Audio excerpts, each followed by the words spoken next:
This is our second session of on Zen Entrepreneurship, ascending and descending the mountain. And I think everyone knows one another, so we won't be too formal, but our presenters, we want to thank so much for being here, Roshi Ken Byalin and Roshi Paco Lugoviña and Sensei Chris Panos.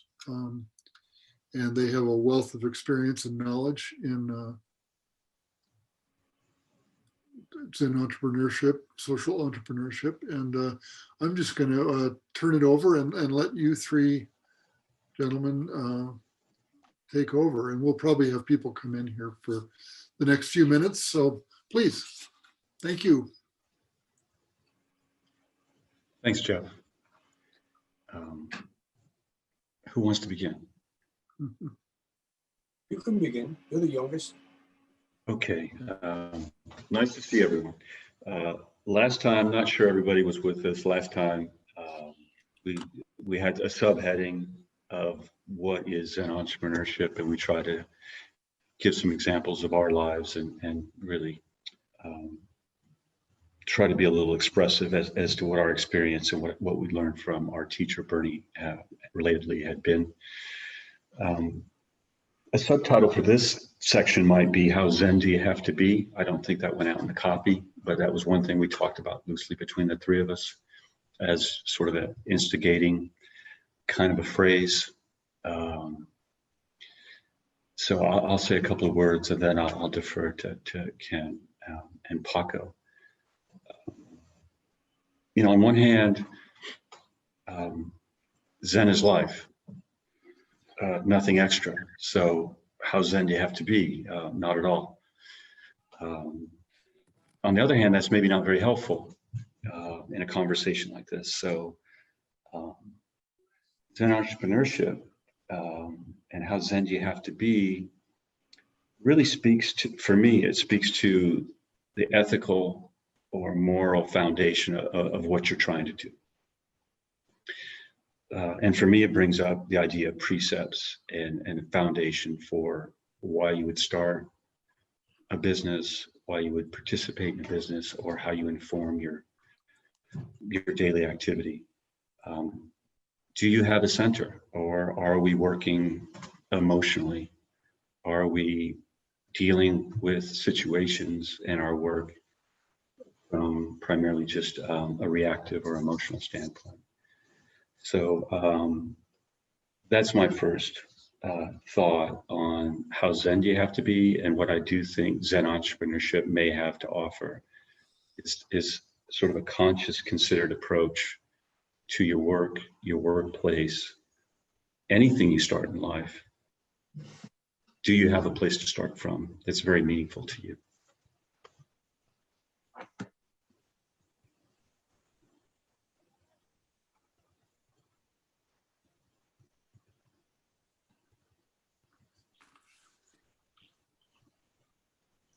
I'm worrying that this may be boring if you all end up agreeing. Let's not. If after 10 minutes we've all agreed, we have to come up with another question to be crazy about. Yeah, I would say not at all. When the question first came up for us, we were talking to some people who were interested in social entrepreneurship and wanting to know whether they needed to practice Zen in order to get started. And I guess we had even thought at one point, do we want to offer a training thing to people who are seasoned Zen practitioners or something? Like you got to have a regular sitting practice to get into the class, that kind of thing. But the answer I think is no. No to begin, and it's no about Zen. But I think to sustain a social entrepreneurship practice, you do need this spiritual touchstone. You need an anchor. you need a place to go to for orientation.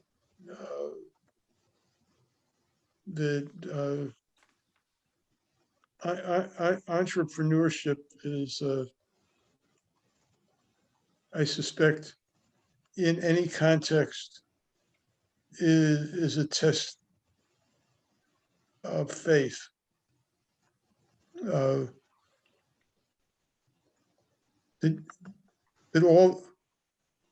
all the devils and their seductions are going to appear to you. Whether you're Buddha sitting under a tree or Jesus out in the desert, whoever, all the temptations are going to come at you. And without a spiritual anchor, you're going to get seduced. Guaranteed. Maybe even with a spiritual anchor, you're going to get seduced. But then maybe you got a chance of noticing and escaping.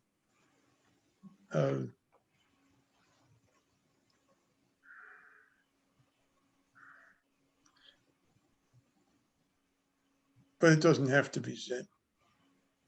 I say, Zen, because that's what I can teach. Not because it's the only possible, certainly, touchstone.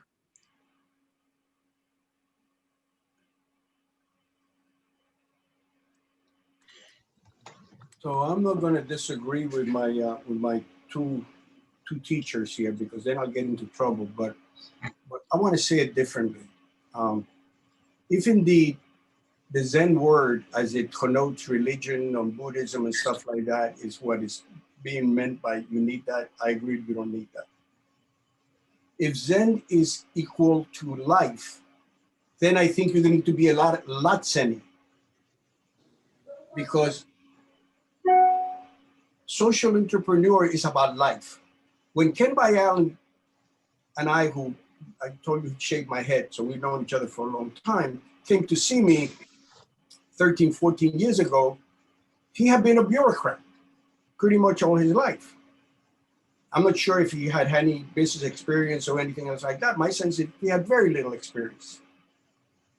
And he wanted to go into the charter school business.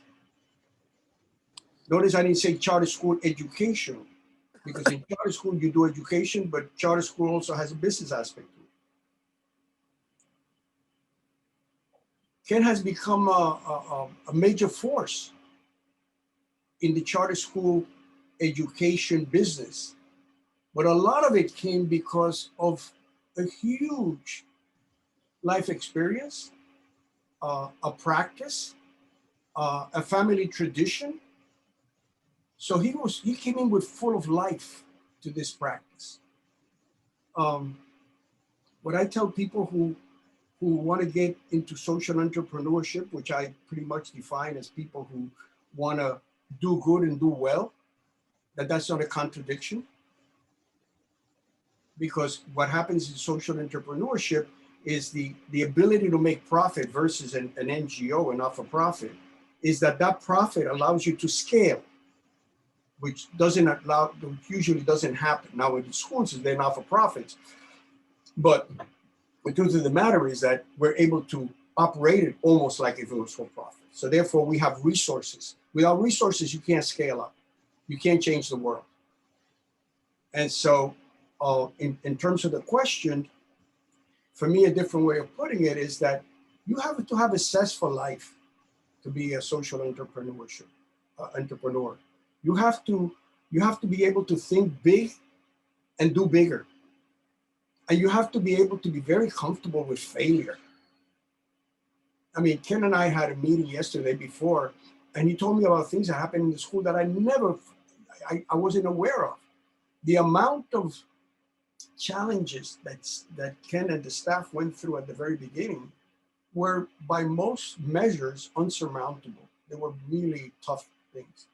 and yet he plowed on, continued on, and now we have one of the most interesting charter schools in the state of New York. And we do have one charter school that if you talk about social entrepreneurship, new ventures, and almost the word says it, new ventures is an example of the tremendous amount of courage and creativity and that you need to do this. So no, you don't need Zen like as it connotes in Buddhism, but it does require for you to be a bodhisattva. And I'm not sure what that means, but Chris does and Ken know what a bodhisattva is. So I'm going to let them tell you what a bodhisattva is. Thank you. And thank you for being here.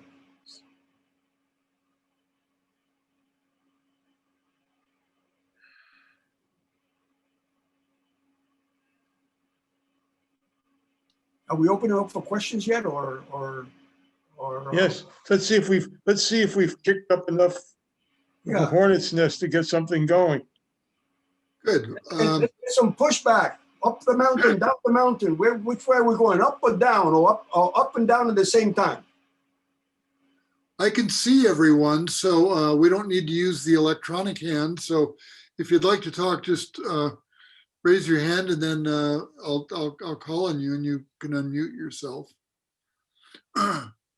Please, questions, comments, challenges. I'm going to break the ice. Break away, Lee. When it's more Dr. Byalin hyping up him, but when I first kind of met Dr. Byalin, it was the beginning of the school when he was starting it, and he placed an ad, and I was very depressed at the time.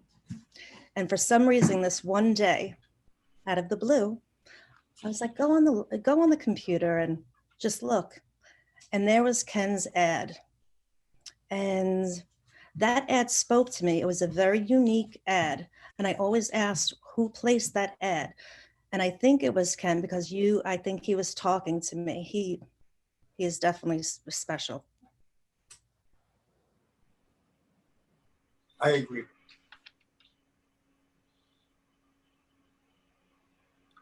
Do you remember what it said, Lee? Lee, come help. I don't, but it wasn't a typical come work here. You know, we have an opening. It was special. It was unique, and it spoke to me. The word choice, it wasn't a regular ad. Thank you for that. Anyone else here have a question?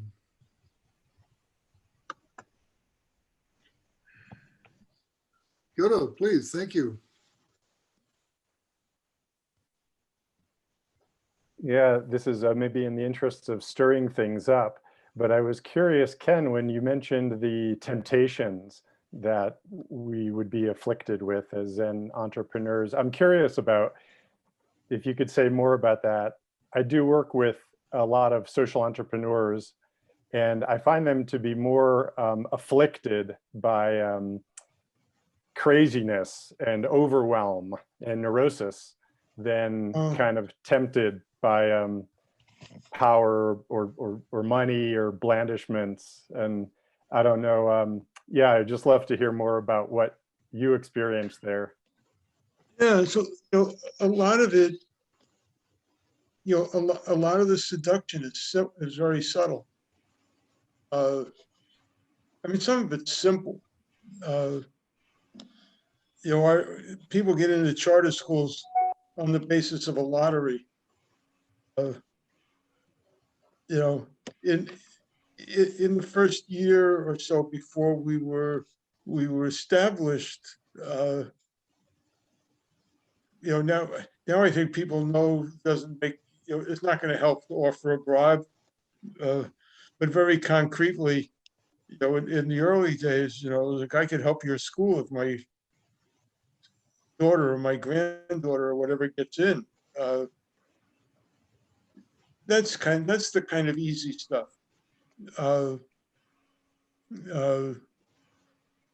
There's a lot of appeals to ego. You know, and it's easy to get flattered. So like we've been honored a couple of times by the Staten Island Economic Development Corporation. This is crazy, you know. I'm on the board of directors of the Staten Island Chamber of Commerce Foundation. I'm a member of you know, a business network. I didn't know, you know, what this is like. This is, you know, basically an local entrepreneurial group. And you know, when I was invited to join, it's like, what do you want me in this? Why do you want me in this club? You know, these are, you know, mostly white men, of course, who have built successful businesses on Staten Island. You know, a couple of people who aren't white men, a couple of people who have built not very successful businesses. But mostly it's, you know, men who have built successful businesses. And I'm not a businessman. What do you want me for? And they say, well, you know, you're running one of the largest businesses on Staten Island. You know, very, you know, there's a seduction in it. You want to see, there's a temptation to start to make decisions that group of people is going to like.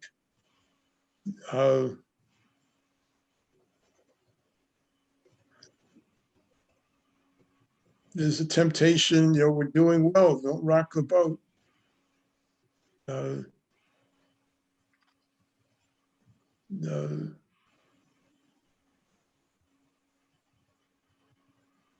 You know, one of the challenges that we're facing right now is that the overwhelming majority of our students are Black and Latino. Most, but not about 85% of the kids. Most of the remaining 15% of the kids are immigrants. You know, there's a very small percentage of white students. And yet something like, I don't know, 75% of our staff is white. Not uniquely our problem. You know, 2% of the teachers in the country are Black men. So but trying to address that makes people uncomfortable. You know, why do it? Why open another school? You know, you open another school, you're taking a risk. The social part of this thing is that that there are more kids who need help, but you know, there's a seduction in, you know, like, we're successful. Don't take any chances.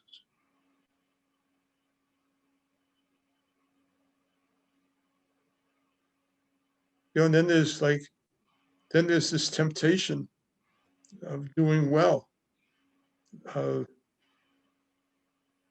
You know, I came from the do-gooder side of the track.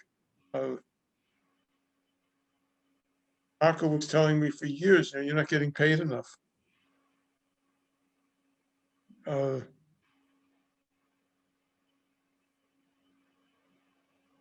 That was very hard to deal with.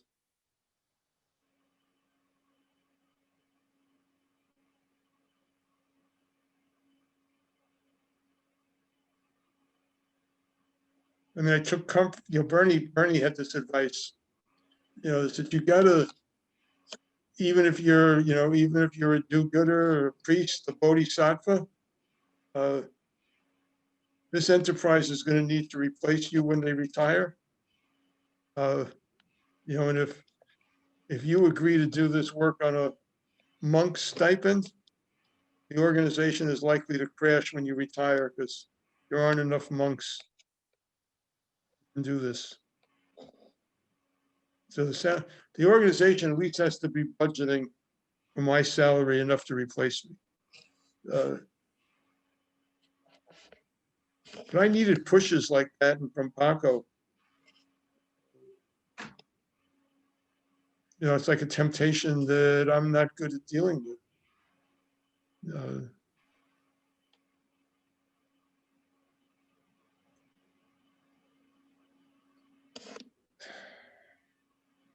You start hanging out with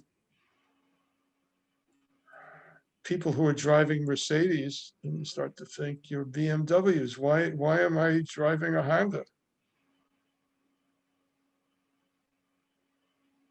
It's like being out in the desert, with all these patients.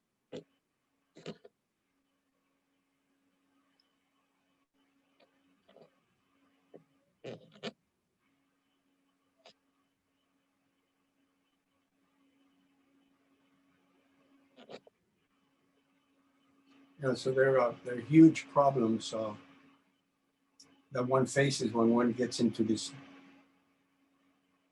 path of social entrepreneurship.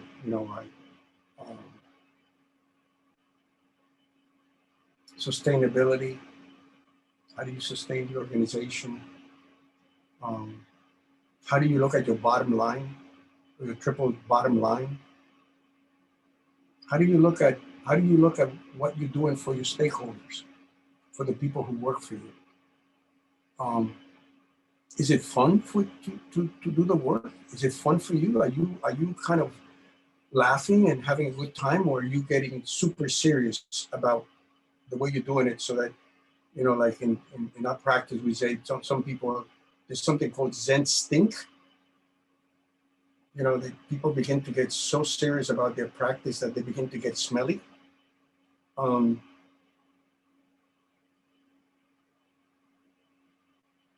What things are you putting in place so that people can really have time to go into an internal journey and do self-development and do self-examination and that starts from the very top and it comes down. In our situation where we cannot proselytize because we're a public school and all the public schools are, what is it that you do in that culture so that kids begin to understand that the suffering that they're going through, sometimes in a structural learning environment that was created 300 years ago by the British Empire, and which worked very, very well and has worked so well that it's obsolete at this moment, but it still is what we are doing. We've inherited that. How do we change that so that kids truly, truly can learn? Because in many ways, knowing in that category of that structure is obsolete. So how do you change that? How do you change that so that knowing is exciting, or adventure is exciting, or creativity is exciting?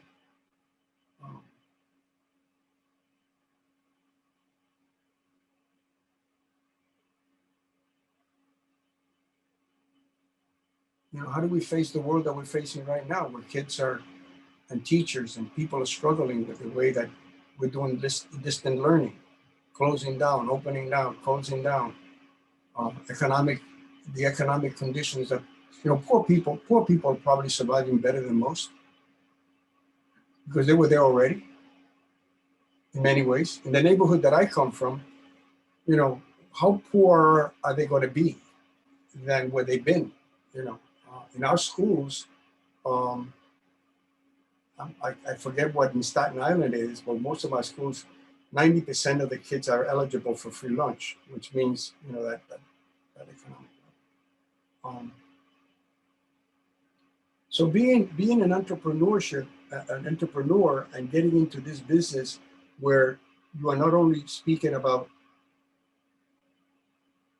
creating a sort of a profit, having a social impact because you want to save the world, and also at the same time, create an environment where people are growing spiritual, and you're building community of like-minded people, where you create sort of a peaceful external situation because of your view and the way you approach it. But internally, you're in chaos all the time. You know, how do you deal with that? You know, I happen to thrive in that situation because to me, the tension between the contradictions is where the juice is. And that's why I've been an entrepreneur, social entrepreneur, for a long time. I set up a school, a social entrepreneur school 40 years ago. I got a license from the state of New York because I used to say to the not-for-profits, you got to get off the government tit. You got to get off this foundation. You got to figure out a way where you're sustainable. Because I get involved with a lot of things. I have this mind that has a lot of width. So I'm involved with art programs. So I'm involved with an art organization. Most art organizations, not-for-profits, are shutting down across the country. And we know that art and music and art, which I love, I can't live without it, is the first thing that gets cut in the school. What does that mean? You know, so the challenges are there, but the point of view that this old man takes is that they're great opportunities. They're great opportunities to serve. So, the work that we do and the work that Ken and I and Chris are doing is in that territory. And that's why we're doing these talks, and hopefully we can do some more. Not sure if we're making any sense to anybody, but to ourselves. But we're excited about what we do. Thank you.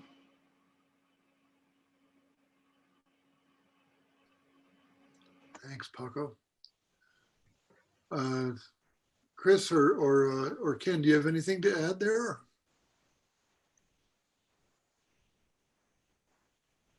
I'll give you an example of a temptation. Stupid. We were lucky. There's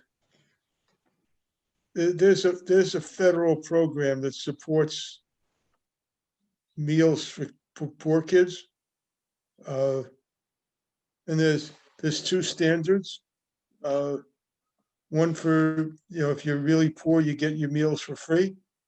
If you're not quite that poor, you get them, they call them reduced price.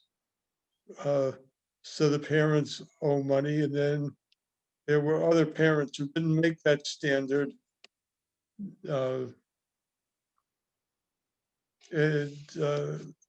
We still fed the kids, saying, what are you going to do with them? I mean, you're not going to tell a kid, you don't have any money for lunch, you can't have lunch, you just have to go back to class and try to learn hungry. So we feed the kids. In the first couple of years, we noticed that a lot of people didn't pay for their lunches. Some owed for full price, some owed for the reduced price, but a lot of parents didn't pay. So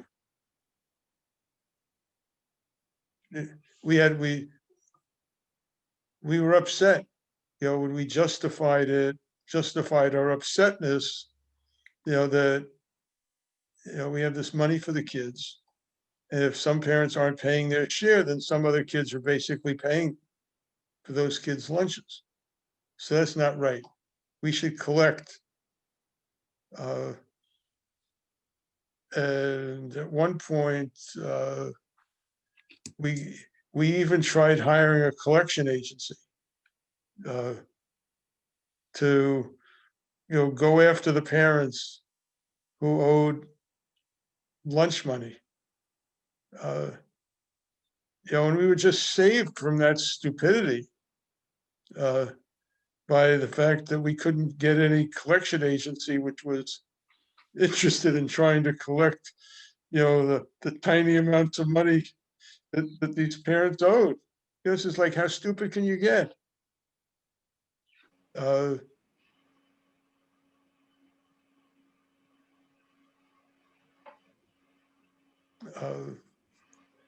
So it's not just your spiritual practice that sometimes saves you from falling into a hole. Sometimes the universe just pushes you away.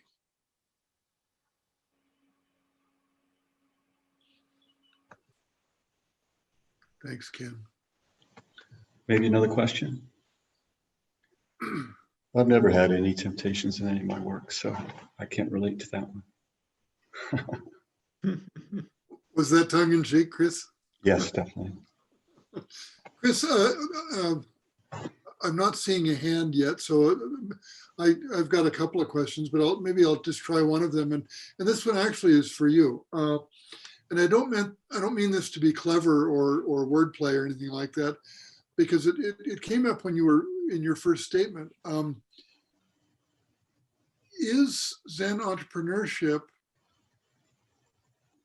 because of the kind of work that it is, or is it because of the attitude that one brings to the work, whatever it is?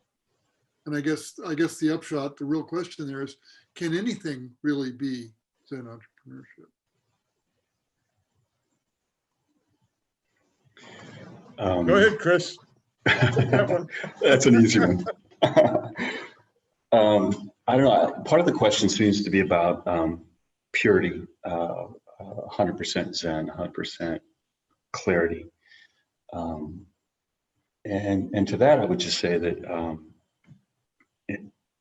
if we're dealing with the one body, if we're dealing with all of us together, it's either everything's pure or nothing's pure. It's all one thing. But to frame it in terms of, I think you're coming back to this question of how Zen do you have to be in a way.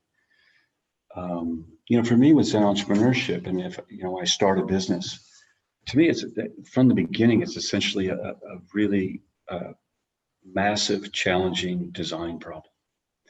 How do you approach the situation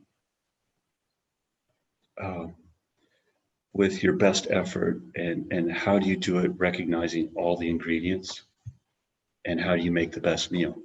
How do you be of the most service? So I think I'm deviating from your question, and it seemed like it's 2 or 3 parts, and I'll try to come back to it if you remind me. But going back to the question of temptation, and when we talk about Zen entrepreneurship, a lot of this is about the founder role, I think, when we're talking about it. It's like, what are you starting as an answer, as a solution, as a business in a challenging, competitive environment? So it's a dream, it's a vision. And the temptation for me, and maybe I said this last time, has not to remain flexible enough, not to constantly see what the ingredients are, that all the resources that you have at hand, all the contributions that are there, if you can see them, and then staying with something for too long, having fixed ideas, and just either not giving up, not changing, not responding to what you're being told.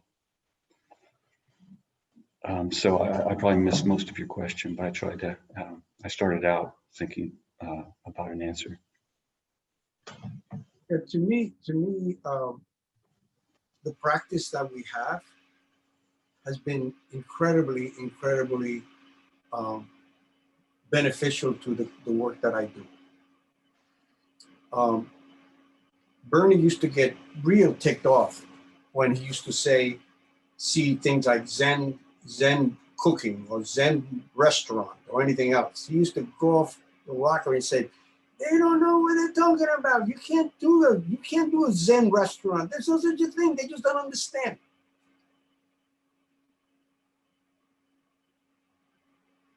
There's a guy by the name of Harish Mawani who is the COO of Unilever. And Unilever is a company that bought Ben & Jerry's ice cream up in Maine, who Greyston Bakery, which our teacher created, sells $15 million worth of brownies for their ice cream. So this guy is from India, and he says, when I started in Unilever, straight out of college in India, I went to my first boss, and my first boss said, "You know why you're being hired?" And he said, "Yes, I'm being hired to sell soap. Unilever sells a lot of soap throughout the world and a lot of soap and soup." And he said, "No. You're not here to sell soap. You're here to save lives." And he had to really deal with that, because in India, if you've been there, and now we know because of COVID, washing your hands saves a million people, because a lot of kids die because diseases that come because of not cleaning your hands. Now in America, we're becoming very COVID-19 conscious about washing our hands. But Unilever was selling soap from their perspective to save lives. To me, that's as zany as you want to get, you know. And so, you know, when Bernie started all of this stuff, he really wanted to not only create jobs for homeless people in Yonkers, but he wanted to create lives for people who are the most disenfranchised people in the world, which is people coming out of jail, people doing 15, 20 years because they got arrested for selling drugs when they were 16, 17, and they've done 14, 15, and they come out at 35, 40, whatever it is, and nobody will hire them. So he says, "I'll hire you. I'll hire these people, and you know what I'll do? I'll do something called open hiring. All you have to do is put your name on a list, and we'll give you a job, and we'll give you a period of time where you qualify." Bernie never talked about Zen or stuff like that. I mean, he did have a sitting practice, but he didn't proselytize to his staff that they had to be there, they had to go. As a matter of fact, it was always a small group. But he did have a small group that started the bakery, and they were all his students. So that helped.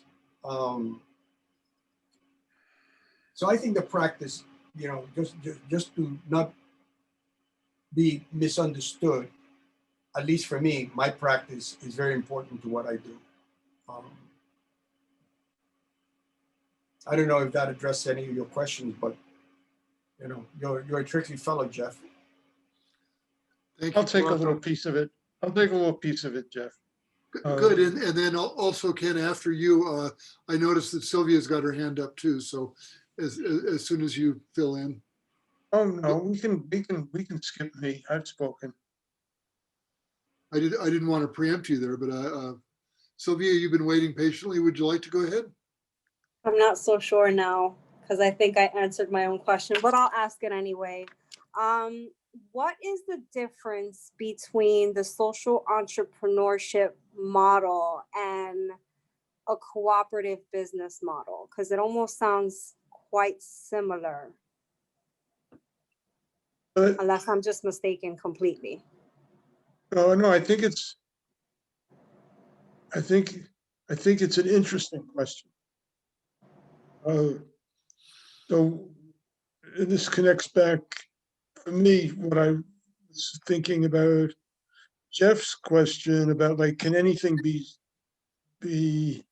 entrepreneurship? Can anything be social entrepreneurship or whatever? So when and Chris and Paco and I have been meeting weekly for about 9 months now, talking about this stuff. And when we first started talking, this was really, these questions were, I thought what we needed to decide first was, what are we talking about? What's a social entrepreneurship? Sort of, how do we decide this thing?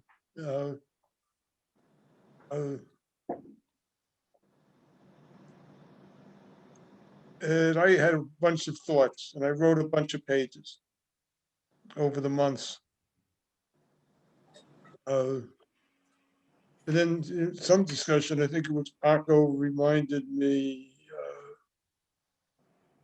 that Bernie had titled one of his books, The Infinite Circle. And the idea of the infinite circle is everything can be inside the circle. If it's not an infinite circle, it's excluding stuff. People, ideas, projects. It's an infinite circle, everything can be in.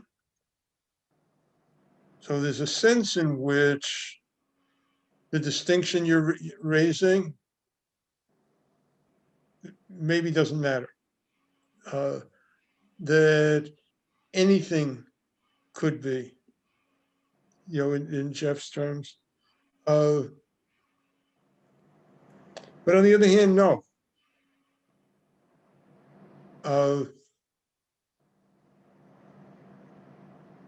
it's a little bit like asking what's art. And as German existentialist Heidegger pointed out,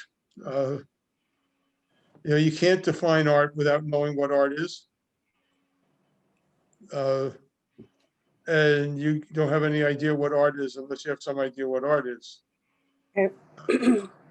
So it's, so like if you say to me, Jeff,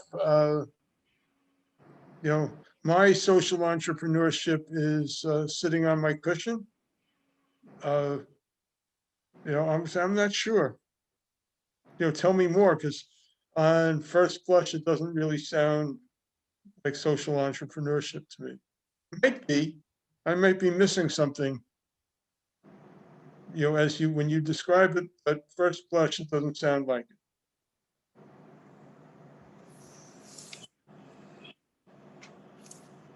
Sylvia, did we get close to your question, or do you want to reframe, or? I'll just marinate what I was told right now. Okay.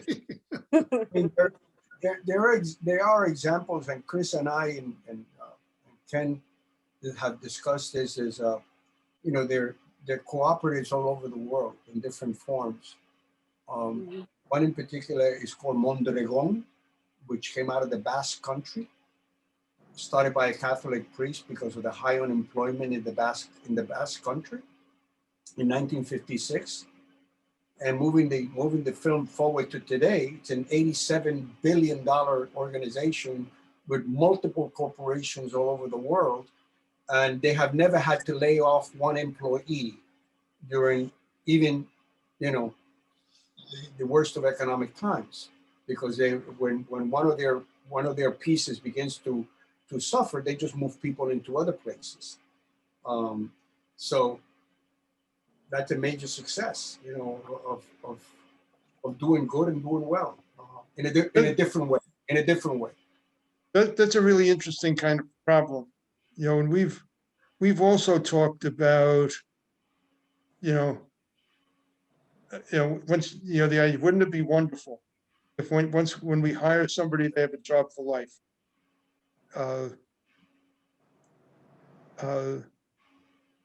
But we also say, we're playing with the kids' money. That this is not an employment, this is not a club for staff. and if we're not delivering quality education for the kids, if people aren't pulling their weight in delivering quality education for the kids, if we can't get them to pull their weight, do we have an obligation to the kids to part ways, which is greater than our obligation to keep trying with the employee? Not an easy question to answer.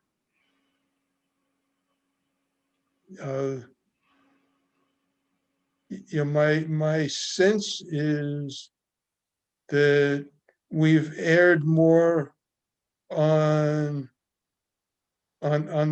this may be another temptation, but we've probably more often leaned to taking care of staff when maybe that was a disservice to kids.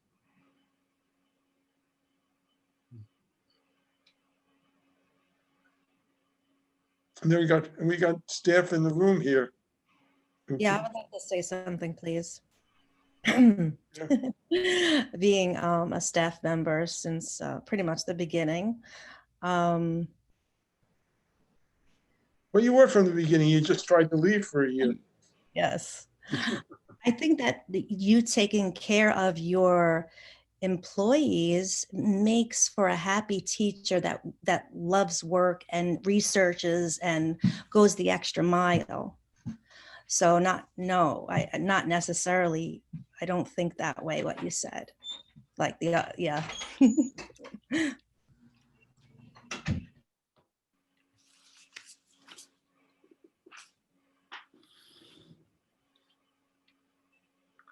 Thank you, Lee. Paul, it looks like you have your hand. Yes, before I ask my question, I just want to go back to Dr. Byalin when he mentioned the Honda car, which reminded me when I first parked next to him in the parking lot and I see him coming out of it, I said, this guy's driving a Honda, wow. Because I know people that they have project like a lot less than ICS and they drive Mercedes with a chauffeur also. But anyhow, that you lead by example, and he's setting a great example. Well, Ken has a Mercedes. He just keeps it home. Man's driving it. My question is, did you think of writing a book about your experience so people can learn from it? Great question, Paul. Aaron was on here for a while. We are trying to write a book about the charter school experience. And we've been doing this blog for a few years now called the Zen of Charters. And Aaron's been helping me try to pull this together into a book form.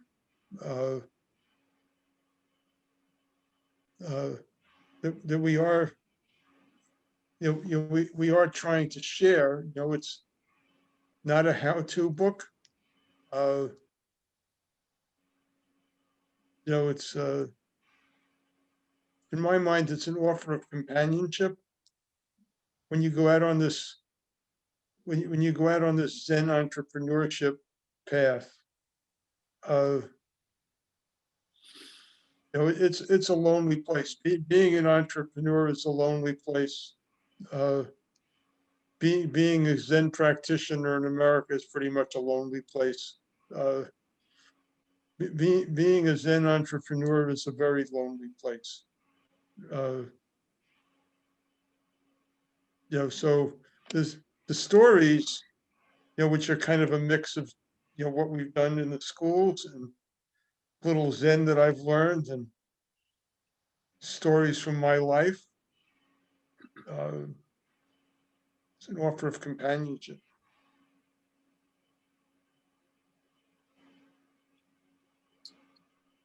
Great. Thank you, Ken. I believe that I believe that a lot of that what we do, and I think we said this the first meeting that we had, it's relational. It's about relationships. You know, we in our practice we call it a sangha. Maybe that means something else, but when you're building any kind of an organization of 2, an organization of 20, an organization of several thousand, it's about relationships. I'm also a believer, and I've always been, you know, a business person. I've had several businesses throughout my life. I've been in business since 1968. I've never worked for other than myself and my companies. Is that when you're trying to develop people who will work for you with joyously and give you, you know, $1.50 for every dollar you pay them. But sometimes we tend to, in this temptation stuff that Ken was talking about, we tend to think of doing, you know, I said, you know, think big and do bigger, and that has a trap, because sometimes small actions make big differences when you work in this kind of work.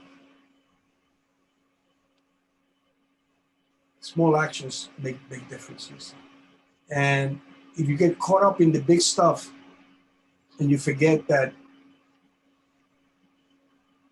saying hello, you did a good job, thank you so much, please, can you do this for me? I used to have employees say to me, why do you always say please? I work for you. That's my job. I said, no. I pay you a salary.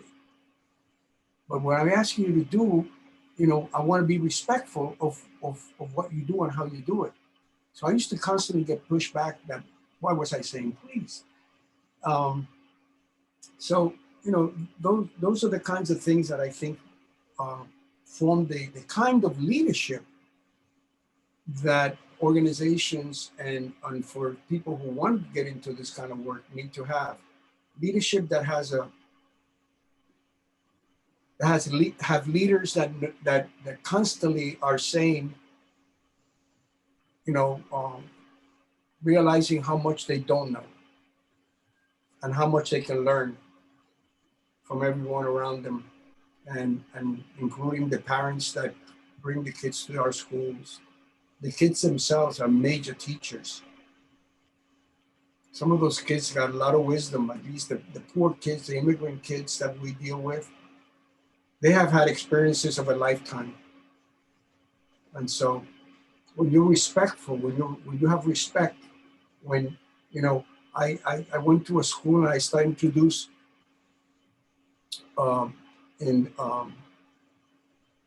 it's an African country where the greeting is, and the greeting and the saying goodbye is, I see you. And basically what that means is, I see your soulfulness, your spirit, because it's your mirror. I'm seeing me in you. I see you. And we say goodbye, I see you. So I introduced it in this school, and, you know, I just said it to a couple of kids, and I said, you know, I hope that you understand what I'm saying. I figured out that they were not understanding what I was saying. When I went back a couple of weeks later, and as soon as I went through the door, some kids that I never said, Mr. Paco, I see you. And they caught me by surprise because I forgot what I had said several months ago. But it's the little things that sometimes make a difference. How are we doing on time, Jeff? We just have a couple of minutes left, Paco. And so if anyone has another question, we want to try to pose our friends and guests and teachers here before we conclude, please. I had a question, if you would. Please, Jonathan, thank you. I was just curious. So when you were putting this program together, I didn't go to the first one, so I don't have the benefit of that thinking. But obviously, it's not only financial measures that when you're talking about Zen entrepreneurship. Did you talk about like what the measures would be? Or is it No, really an idea? I don't think we did.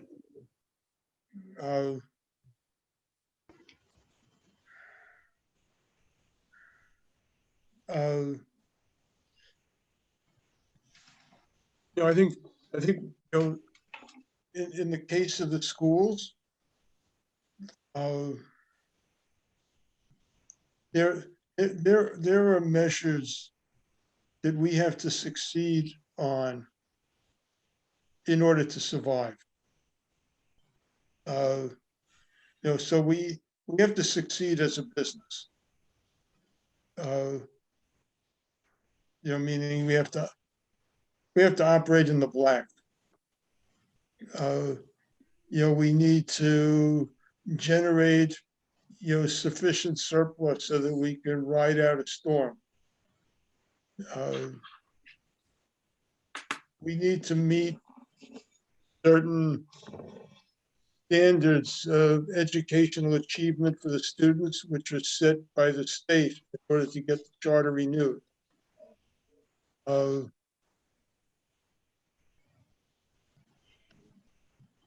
those are, for me, those are that's what it takes to, to get in the game. The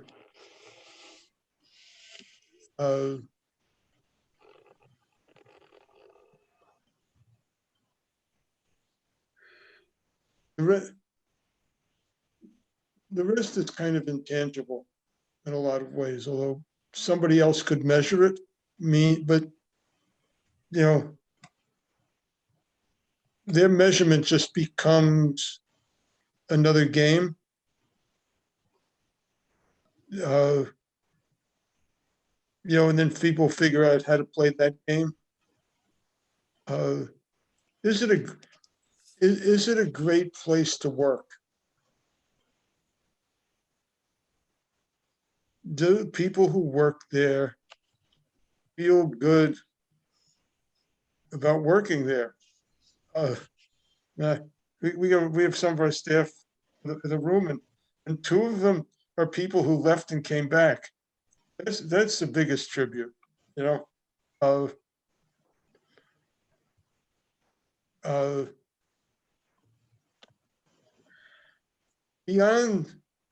beyond the measures of, whatever the measures of success are kids and families glad they came to the school?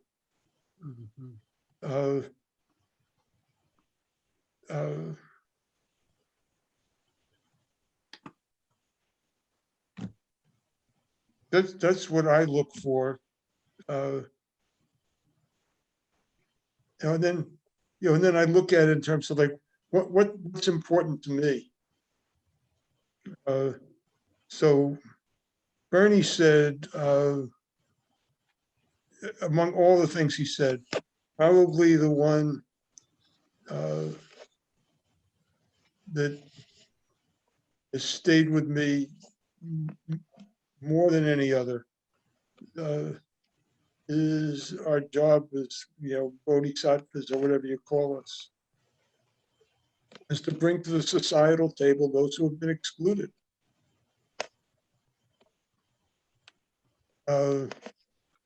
That's not everybody's project. And there's a lot of other good to be done in the world. But that's probably the thing that I measure us against, and we're nowhere as good as we can be.